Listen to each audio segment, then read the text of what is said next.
Hey, you guys. All right. Generational curses. Let's talk a little bit about that while I have a little bit of time. I know, right? We see these terms. I'm here to bring it to you, yes, in an informed and educated way, and in a way from a person who has lived a lot of these experiences, but also kind of that voice that's down to earth that you can relate to in everyday terms and explanations and analogies, okay? I know I got the sunlight right in my eyes, but again, it's less about my face, it's more about the message. So generational curses, everybody's got their take on this. Generational trauma, generational curses. What is this all of a sudden? In the last few years, these terms have become very popular. And a lot of people just scoff at it. They're worn out with it. They don't even know what it is. They're tired of hearing it. They don't really understand it. But I'll put it down to you guys in a very blunt, practical, straightforward way. Let's dissect this a little bit, okay? I've explained it in other videos, but I'm going to do it again. The basic meaning of a generational trauma or a generational curse. Now, I'll say this. The basic meaning of it, the word curse is not to be taken literally, okay? If you're thinking of it in the most basic practical sense. We're not taking the word curse literally. What we're looking at is something that has happened over and over and over again within a particular family's bloodline. It means that starting way, way, way back with somebody's great, something began in a family that continued on in that family. Whether it was, and this could be good or bad, okay? But we're talking about traumatic patterns that are handed down over time, hundreds of years in family bloodlines. That is a generational trauma or curse. It is something that is handed down again and again. The great was abused by someone, maybe physically beaten, maybe neglected by the parents, maybe violated otherwise. I won't go into to say those words too much, but in some kind of way. And this continued to happen. That person grew up twisted and hurting inside and didn't know any better. No therapy back then, no help, couldn't tell anyone, carried the shame, carried the burden of what happened to them, and turned around and did that shit again to their own children, passed it down, abused their partner or their wife or husband with all that shame and anger. And not only repeated the physical abuse, it might not have been that. They might have repeated the actual actions, or might not have carried those actions out onto their children, but carrying the shame and the toxicity in their brain and the pain and the twistedness and the anger from what happened to them, they may have passed that energy down to their children, treating their children a certain way, teaching their children to be shameful about things, to have shame on them about things, and so on and so forth. Then those children grew up, no help back then, no therapy back then, nobody wants to talk about it, nobody understands, these things aren't talked about. You catch my drift, right? You catch the pattern historically. People were taught to hide things, they didn't talk about things, they were heavily punished back historically about things. So you get what I'm saying. It is a type of trauma that is handed down in some way or another, or an energy that just went on and on from parent to child. That child grew up, handed it down through the generations. Nobody got any help. They were just conditioned to do these things. Half the time didn't even know they were wrong back then. Just kind of grew up with it,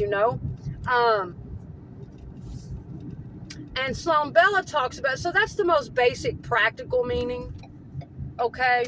Until it hits a particular generation where somebody rises up and puts a stop to it, where something happens, there is a family member born, or maybe a couple of them, that want to go against the family system that has always been in place, and they don't want to keep it quiet, and they don't want to put up with it, and that's exactly what happened in my family.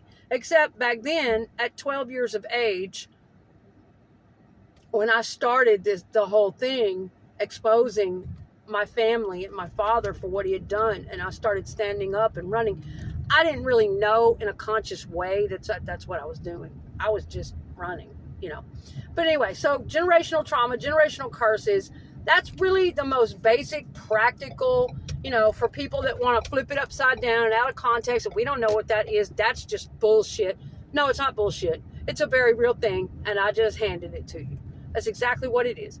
It means that somebody's ass back in somebody's family did this, this, and this, and they continued passing it down. Every generation, those children that were so damaged and so tormented and whatever, kept doing it to their families and their children and handing it down, down, down, until there is a generation born that stops it. Until the consciousness has expanded enough, until we get to a point where there's enough help. And really, you know, we've only gotten there in recent years. Even back in my growing up generation, like late 80s, coming a teenager in the early 90s, it was still scary to talk about things like that, you know. Now, Sloan Bella from SloanBella.com, the famous psychic medium, astrologer, I'm fond of a lot of her work.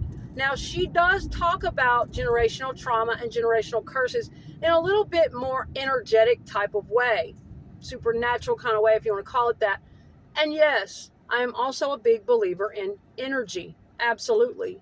That certain energetic things can be energetic signatures and entanglements, and things can be handed down in family systems, absolutely. And a lot of things are just genetic, you know, genetic, hereditary.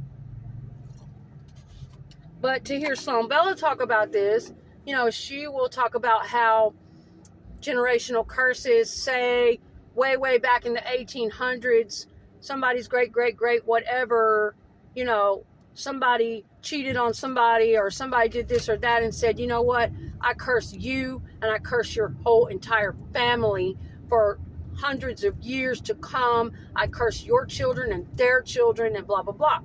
Sloan Bella seems to think that that has some significance energetically, that those intentions.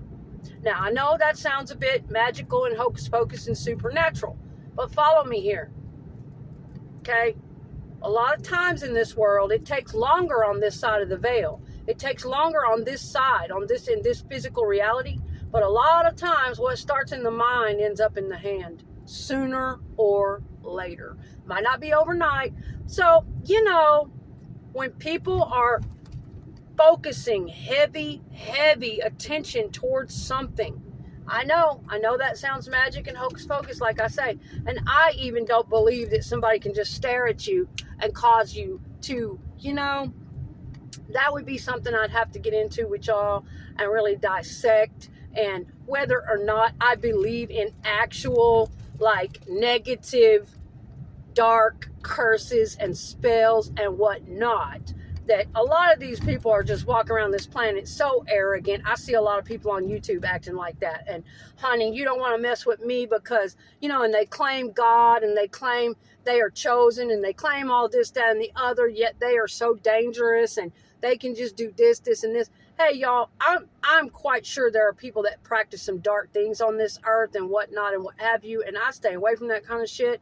And yes, I do believe in very dark energies because, Jesus, if you're going to have light, you're going to have dark.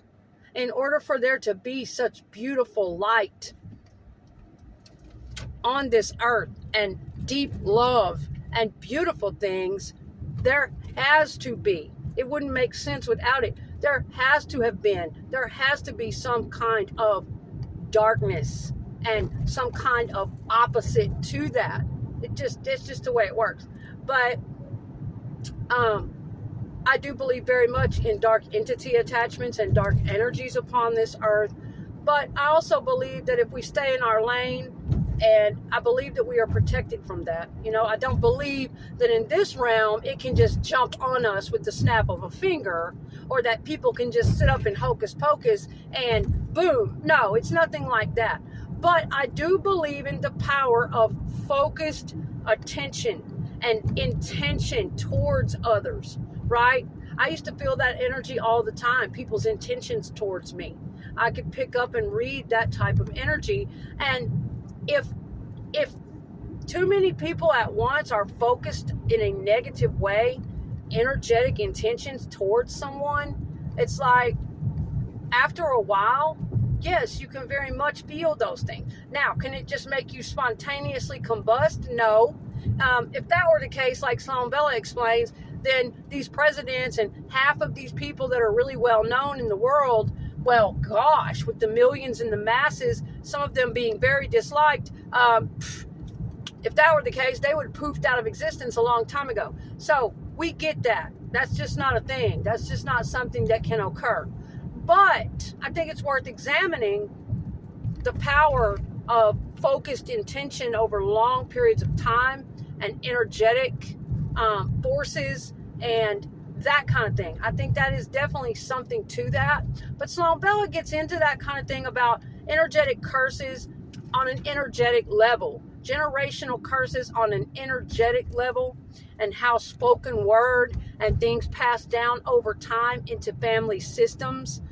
The way people talk to one another, the way people fear certain things, and then that energy, their children pick up on that, or it's picked up on in utero by, pregnant mother, the child picks up on it.